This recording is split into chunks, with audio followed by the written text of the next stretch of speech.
सबसे पहले अब तक की सबसे अहम खबर, चीफ जस्टिस पाकिस्तान से दो आला सिक्योरिटी इदारों के सरबराहों ने अहम मुलाकात की है और चैम्बर में ब्रीफिंग दी। ज़राए के मुताबिक सुप्रीम कोर्ट के चीफ जस्टिस उमर अता बंदियाल से दो आला तरीन सिक्योरिटी इदारों के सरबराहों की मुलाकात हुई है और मुलाकात चीफ जस्टिस ऑफ पाकिस्तान के चैम्बर में की गई है, जिसमें चीफ जस्टिस और पंजाब इंतखाबात केस सुनने वाले जज साहिबान भी शामिल थे। इस मुलाकात के दौरान एक वफाकी सेक्रेटरी भी मौजूद थे। अहम मुलाकात में मुल्क की मौजूदा सिक्योरिटी सूरत हाल, दहशत गर्दी के खिलाफ जंग और इंतखाबात में फोर्सेस की दस्तियाबी के हवाले से मुख्तलिफ अमूर पर ब्रीफिंग दी गई है। आला तरीन सतह की मुलाकात 3 से 4 घंटे जारी रही है और ये भी बताया जा रहा है कि मुलाकात अचानक नहीं बल्कि पहले से ज़राए के मुताबिक तयशुदा थी। इसी सिलसिले में सुप्रीम कोर्ट में ड्यूटी पर मामूर अफसरान ने इन ओहदेदारान का इस्तकबाल भी किया और चैम्बर तक पहुँचाया। शोएब शाहीन माहिर कानून हमारे साथ मौजूद हैं। Shoaib, thank you so very much for giving us your time. Sir, ये बताइए कि आप इस मुलाकात को कैसे देखते हैं? जरा मुझे दोबारा जी शोएब साहब, आज ये जो अहम मुलाकात हुई है दो सिक्योरिटी इदारों के आला सरबराहों की जस्टिस साहब से, और उसमें सेक्रेटरी साहब भी मौजूद थे, किस तरह देख रहे हैं आप इस मुलाकात को, वो भी इस मौके पर? टाइमिंग बड़ी इंपॉर्टेंस रखती है। समझता हूँ कि सुप्रीम कोर्ट ने अपने फैसले पे अमल दरामद कराना है और उस अमल दरामद के हवाले से आपको याद होगा कि उन्होंने डेट दे रखी थी कि 17 तारीख तक वो जो डिफेंस से रिलेटेड इश्यूज़ हैं वो सेक्रेटरी दिफा जो है वो मुतमईन करे और इलेक्शन कमीशन को वो बताए कि किस तरह वो अरेंजमेंट करेंगे। और उस हवाले से सेक्रेटरी अपना इलेक्शन कमीशन ने वो जो रिपोर्ट दी है उसके कंटेक्स्ट में ये मीटिंग हुई है। और मैं समझता हूँ कि ये मीटिंग इस लिहाज से भी ज़रूरी है कि ताकि सुप्रीम कोर्ट सेटिस्फाई कर सके अपने आप को कि अगर इससे पहले कि वो किसी के ख़िलाफ़ एक्शन लें तो एक्शन लेने से पहले उनको इत्मीनान हो कि ये जानबूझ के कोई मस्ती तो नहीं कर रहे, जानबूझ के तो कोई मसाइल पैदा नहीं कर रहे। मेरा ख्याल है कि इसका कोई पॉजिटिव नतीजा आएगा और मैं होपफुल हूँ कि इंशाल्लाह ये मुल्क के लिए और हमारे इदारों के लिए और सुप्रीम कोर्ट के लिए और आइन की अमल दरामद करने के लिए ये अच्छा रिजल्ट होगा। और शुएब साहब, क्या आप इस मुलाकात को पॉजिटिव समझते हैं? क्योंकि बहुत सारे नाक़दीन, क्रिटिक्स हमेशा तनकीद करते थे कि अदालतों की स्ट्रिंग्स कहीं और से पुल होती हैं। क्या आप समझते हैं ऐसी मुलाकातें माजी में भी होती रही हैं? देखिए, पहली बात तो यह है कि माजी में भी ज़रूर मुलाकातें हुई हैं, लेकिन ये मुलाकात तो in context of implementation of the judgement of the supreme court की।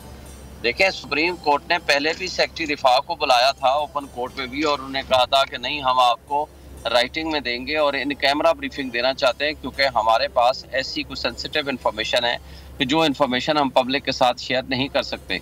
और उस हवाले से मैं समझता हूँ कि सुप्रीम कोर्ट ने उनको मौका दिया था और फिर उसके बाद वो फैसला दिया और फिर इलेक्शन कमीशन को ये अख्तियार दिया था कि आप सेक्रेटरी दिफा इलेक्शन कमीशन के साथ बैठ के ये तय की सेटिस्फेक्शन के मुताबिक उनको दिफा और नफरी मौजूद होनी चाहिए। और इन कंटिन्यूएशन ऑफ दैट ये मीटिंग हुई है और मैं समझता हूँ कि it is a positive move और इसमें किसी किस्म का कोई अबाम नहीं होना चाहिए क्योंकि ये कोर्ट के पास पेश हुए हैं ये एजेंसी उसके लोग। और शुएब साहब, ऐसा हो सकता है कि मुल्क के मुआशी हालात ऐसे हैं कि हम ऑफकोर्स मुआशी तौर पे काफ़ी बुरे हालात हैं, हमारे इकोनॉमिक कंडीशन 21 अरब रुपए हम दे नहीं पा रहे इलेक्शन के लिए 2 सूबों में। जनरल इलेक्शन भी इसी साल होने थे पूरे पाकिस्तान में। क्या हो सकता है कि चारों सूबों में एक साथ इलेक्शन हो जाए, खर्चा दोबारा ना करना पड़े? देखें, ये बात तो मैं समझता हूँ कि ये PDM की जमातों ने कौम से वादा किया था कि हम इलेक्शंस जो हैं आप दोनों असम्बलियों को डिसॉल्व कर दें तो हमसे पूरे पाकिस्तान का इलेक्शन ले लें, लेकिन वो कौम से किया हुआ वादा वो मुकर गए और इमरान खान से किया हुआ वादा भी वो मुकर गए। और उसके बाद जब इमरान खान ने ये 2 असम्बलियाँ तोड़ दी हैं, ये तो फिर देखें ना, आइन का तकाजा है। आइन के मुताबिक ये 14 मई का इलेक्शन विद इन 90 डेज का मतलब 90 डेज है, उसमें होने चाहिए और उसमें थोड़ा सा टाइम मजीद आगे चला गया है तो होना तो ये 14 अप्रैल तक होने चाहिए थे। लेकिन मैं नहीं समझता कि अब आइन को आप पामाल करते हुए आप जिरगा के जरिए आप 2 महीने के लिए आगे ले जाएं या महीने के लिए आगे ले जाएं। बहरहाल इसमें इस बात का इम्कान तो है, लेकिन मेरा नहीं ख्याल कि ये 14 मई से आगे अब इलेक्शन जाएगा क्योंकि PDM की जमातें तो 2 महीने बाद 4 महीने बाद नहीं, वो तो 8 अक्टूबर को भी नहीं कराना चाहती क्योंकि उनको पता है अपनी शिकस्त सदर आ रही है। इसलिए वो हीले बहाने से कोई ना कोई बहाने कर रहे हैं और बहाने के जरिए वो कभी ब्लैकमेलिंग करते हैं, कभी प्रेशराइजिंग टैक्टिक्स से इस्तेमाल करते हैं। सही। अच्छा, अब शुएब साहब एक चीज़ और बताइएगा, अभी जो चेयरमैन है पाकिस्तान तहरीक इंसाफ के इमरान खान, उनकी जानिब से भी कुछ थ्रेट्स के हवाले से बताया गया है कि ईद की छुट्टियों पर अब उनको ख़तरा है, उन पर हमला हो सकता है, उनके घर पर हमला हो सकता है।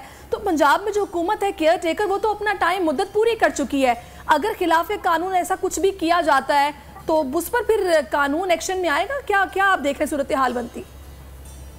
देखिए, पहली बात तो यह है कि आइन के मुताबिक इनको 90 डेज से ज़्यादा अपना ये इक़्तिदार रख ही नहीं सकते, इनको तो फारिग हो जाना चाहिए। लेकिन अनटिल एंड अनलेस की कोर्ट उनके खिलाफ कोई डिक्लेरेशन ना दे, लेकिन वो इक़्तिदार में बैठे हैं, अभी तक तो वो बैठे हुए हैं।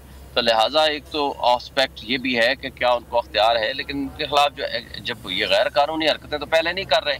इन्होंने जिला शाह को उठाया, मर्डर कर दिया, इन्होंने बंदों को उठाया, उनको तशद्दुद किया, नंगा किया, मारा, उनके खिलाफ 26 घंटे का ऑपरेशन किया जवान पार्क में। और जब इमरान खान इधर आ गया इस्लामाबाद में, तो उसके बाद पीछे से फिर जो जिस तरह तोड़ फोड़ की और जो तूफान बदतमीजी मचाए रखा है, इनकी इलीगल एक्शन तो सबके सामने और कोर्ट के भी सामने है। लेकिन अदालत जुडिशल रेस्ट्रेंट का मुजाहरा कर रही है और जो इसमें मुलव्विस है आज नहीं तो कल बहरहाल उनके खिलाफ एक्शन जरूर होगा। बिल्कुल। और इस वक्त अदालत का जो फोकस है वो नजर आ रहा है कि अपने हुक्म पर किसी तरीके से अमल दरामद करवाना है, जिसके लिए सब कुछ किया जा रहा है। बहुत शुक्रिया आपका शुएब शाहीन साहब। हवाए नफ्स की है हुक्मरानी, लुटेरा कर रहा है पासबानी। बोल न्यूज के मार्केटिंग हेड आकाश राम ताहाल लापता, तफ्तीशी इदारे जवाब देने से कासिर, अहले खाना परेशान, बेटे की जुदाई में माँ गम से निढाल। जो बच्चो हिंदू पर आए थे जो को पाकिस्तानी, मुझे मेहरबानी करे पंहिंजो आकाश वापस कयो। हुकूमत से बेकसूर और मुहिब्बे वतन बेटे की बाजियाबी के लिए फरियाद। आकाश राम के अगवा के खिलाफ अहले खाना की जानिब से सुप्रीम कोर्ट में दरख्वास्त दायर। सुप्रीम कोर्ट के चीफ जस्टिस उमर अता बंदियाल से आकाश राम के अहले खाना की जल्द समाअत की इस्तदा। समी इब्राहिम और सिद्दीक जान की सुप्रीम कोर्ट के बाहर अहम प्रेस कॉन्फ्रेंस। हमारे पास और कोई ऑप्शन नहीं रहा। उनकी फैमिली भी ये बात कह रही है कि हमें यहाँ पे पार्लियामेंट और सुप्रीम कोर्ट के सामने एहतजाजी कैंप लगा के बैठना चाहिए। चीफ जस्टिस पाकिस्तान से इस्तदा कर रहे हैं कि इस पिटीशन को लगाएं और जवाब लें इन अगवाकारों से। मुश्किल की इस घड़ी में आलमी मीडिया ने भी उठाई आवाज। CNN, आज तक, इंडिया टुडे, टाइम्स नाउ समेत आलमी मीडिया ने आकाश राम के अगवा के खिलाफ दिया बोल का साथ। उफ क्या जुल्म है, बोल इंसाफ का मुंतजिर। सब्सक्राइब करें और बेल दबाएं ताकि कोई खबर रह न जाए।